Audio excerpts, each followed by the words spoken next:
Anesthesia. Anesthesia is a word comes from the Greek word anaesthesia, meaning without sensation.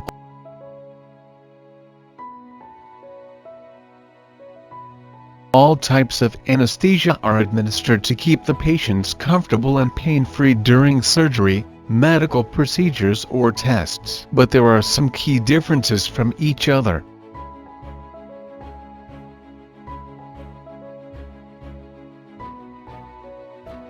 Type of anesthesia received will depend on factors like the procedure, patient health and preference.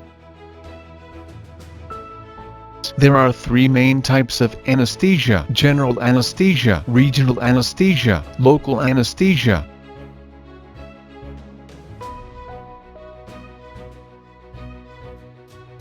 General anesthesia. It is a medication to keep patient pain-free during surgery. General anesthesia is most commonly used for major operations, such as knee and hip replacements, heart surgeries. Many of these surgeries would not be possible without general anesthesia. It usually uses a combination of intravenous drugs and inhaled gases. Regional anesthesia.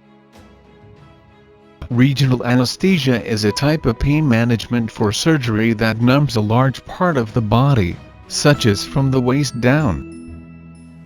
The medication is delivered through an injection or small tube called a catheter.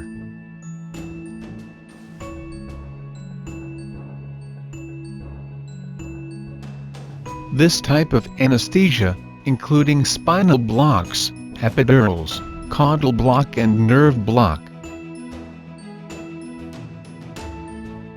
Local anesthesia. It is usually an injection of medicine that numbs a small area of the body. It is used for procedures such as performing a skin biopsy or breast biopsy, repairing a broken bone or stitching a deep cut.